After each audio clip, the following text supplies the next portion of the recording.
Semua berawal dari kemenangan Anies di pemilihan Gubernur DKI Jakarta 2017 lalu.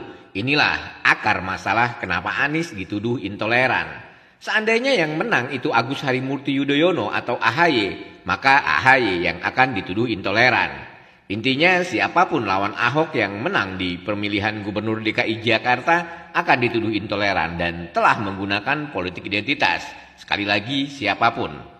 Kebetulan saja Anies yang menang, maka Anieslah yang jadi sasaran tuduhan intoleran dan menggunakan politik identitas itu. Ahok adalah gubernur DKI yang kontroversial. Banyak warga Jakarta yang tidak suka dengan Ahok. Banyak faktor dan alasannya. Ahok dianggap temperamen, emosinya tidak terkontrol dan bahkan sering keluar kata kotor dan caci maki. Masyarakat Indonesia secara umum gak suka pemimpin yang arogan dan Ahok dianggap arogan. Ada yang gak pilih Ahok karena alasan agama, terutama ketika kasus Al-Maidah terjadi di bulan September 2016. Kasus ini dianggap melukai umat Islam yang notabene menjadi pemilih mayoritas di DKI. Saat itu muncul 3 calon, yaitu Ahok, Anies, dan AHY. Singkat cerita, Anieslah yang menang. Seandainya Ahok yang menang, kita bisa bayangkan kegaduhan yang akan terjadi pasca Pilgub DKI. Boleh jadi akan semakin masif. Demonstrasi massa yang begitu besar dari berbagai wilayah Indonesia tidak akan berhenti. Seandainya pun AHY yang menang, putra SBY ini pun akan mengalami hal yang sama. Akan dituduh intoleran, Islam kanan, dan semi-radikal. Kalau kita bedah pemilihnya, ini berdasarkan hasil survei. Non-muslim hampir semua pilih Ahok. Pemilih muslim terbelah ketiga paslon. Sebagian ke Ahok, sebagian ke Anies, dan sebagian lainnya ke AHY. Di mana nalar politik identitasnya? Bicara politik di masjid mendapat kritik keras ketika itu. Tidak jarang sering dihentikan dan penceramahnya ditegur. Sementara di sejumlah tempat ibadah lain banyak orang bicara tentang politik praktis. Tentu tidak fair. Dan jauh dari nalar sehat jika masjidnya yang dituduh sebagai sarana membangun politik identitas. Ini yang mesti diluruskan. Clear bahwa polarisasi politik di DKI terjadi karena kasus Al-Maidah. Bukan diciptakan oleh paslon. Ini yang harus dicatat.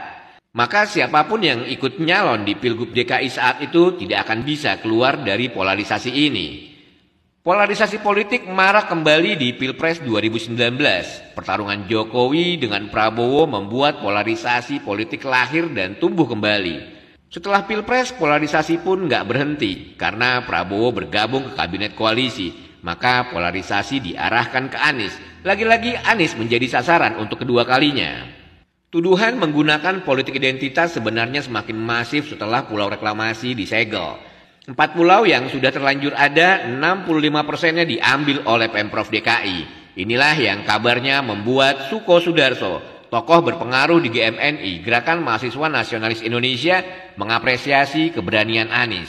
Suko bahkan mengatakan bahwa Anies adalah seorang nasionalis sejati. Sulit mencari seorang gubernur yang berani menutup proyek mercusuar yang menabrak banyak aturan negara tersebut. Saat ini ada 2 tokoh yang muncul, yaitu Anies dan Ganjar. Kalau keduanya nyalon di 2024, saya memilih Anies tegasnya. Kenapa pilih Anies? Tanya sejumlah tokoh GMNI. Dia nasionalis sejati, jawab Suko Sudarso dengan tegas. Padahal Suko Sudarso adalah tokoh satu organisasi dengan Ganjar Pranowo. Sama-sama dulu aktivis GMNI.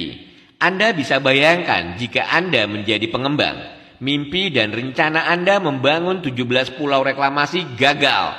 Di mana gubernur sebelumnya semuanya berjalan lancar meskipun menabrak banyak aturan. Lalu Anies jadi gubernur DKI, 13 pulau di stop dan 4 pulau diambil 65%-nya oleh Pemprov DKI. Ini bukan kesewenang-wenangan, ini semata-mata menegakkan aturan. Proyek pulau reklamasi bukan hanya kepentingan pengembang. Proyek sebesar itu tidak akan mampu dikerjakan hanya oleh pengembang tanpa berkolaborasi dengan pihak-pihak yang kuat dan memiliki akses kekuasaan. Di situ ada sejumlah partai dan pejabat yang diduga terlibat. Setelah Pilgub DKI Jakarta 2017, lahir partai baru dan sangat keras terhadap Anies Baswedan. Bukan hanya keras, fokus kerjanya terkesan hanya mencari-cari kesalahan dan berupaya menjatuhkan Anies. Anda silahkan cek, apakah ini ada hubungannya dengan pulau reklamasi yang disegel Anies? Pasca penyegelan pulau reklamasi, tuduhan politik identitas, radikal, dan intoleran semakin masif dan sistematis. Publik menduga ini digerakkan oleh kekuatan dan kepentingan tertentu. Ada kepentingan bisnis besar yang terganggu oleh kebijakan Anies. Mereka all out jegal dan jatuhkan Anies. Semata-mata ini dilakukan karena kepentingan bisnis mereka terganggu. Setelah ada upaya menyuap dan bernego diantaranya dengan uang 500 miliar gagal, Anies dihajar habis-habisan. Suap 500 miliar ini dibuka Anies dan Anda bisa laporkan jika Anda ragu atas pernyataan Anies yang videonya viral itu. Pembuktiannya di pengadilan, bukan ngegosip di medsos. Konglomerat hitam akan melawan siapapun yang mengganggu kepentingan bisnis ilegal mereka. Saat ini sasaran mereka adalah Anies. Karena Anies yang dianggap mengganggu kepentingan bisnis ilegal mereka. Dan Anda, iya Anda, banyak yang dijadikan pion. Tidak tahu menau soal bisnis ini, tapi masuk dalam permainan genderang perang yang ditabuh oleh konglomerat hitam. Anda ikut-ikutan membenci Anies dan tanpa sadari, Anda bangga menjadi kelompok haters Anies. Keluguan, kepolosan, dan ketidaktahuan Anda dimanfaatkan oleh mereka untuk menyudutkan Anies. Padahal Anies melawan mereka untuk kepentingan Anda, untuk kepentingan bangsa ini, agar negara tidak terus-menerus dikuras dan dirampok oleh para mafia bisnis ini. Silahkan Anda catat. Kelak akan Anda benarkan setelah beberapa tahun Anies tidak lagi menjabat sebagai gubernur. Semua akan terungkap. Hitam putih akan dibuka oleh sejarah, apalagi jika Anies terpilih jadi presiden. Isu intoleran dan radikal akan hilang setelah para mafia bisnis itu tidak lagi punya kekuatan untuk menekan. Sebagaimana tahun 2013 lalu yang videonya viral kembali akhir-akhir ini. Anies bilang, bila ditekan pengusaha, ya tekan balik. Tekan balik. Jadi menurut saya nggak usah repot-repot. Kalau Anda ditekan, katakan saja Anda mau nekan sama pemerintah. Saya bisa tekan balik ya. Gitu. Menurut saya kita yang menjadi pemerintah ini jangan disandra dengan pandangan bahwa termasuk disandra oleh siapapun. Bergeraklah dengan kebijakan, policy yang ada, dengan landasan konstitusi dan hadapi siapa saja yang berusaha untuk mengubah Anda dari jalur-jalur konstitusional, apapun itu. Dan Anies telah membuktikan ucapannya itu dengan menyetop pula reklamasi. Ini artinya Anies punya nyali untuk melawan mereka. Salah besar kalau Anda mengambil posisi bersama mereka dan memusuhi Anies. Mari berpikir jernih dan objektif.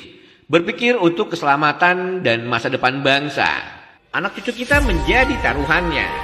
Semua pilihan ada di tangan Anda. Jangan sampai kebencian terhadap Anies Baswedan menutup mata hati Anda untuk melihat kebenaran.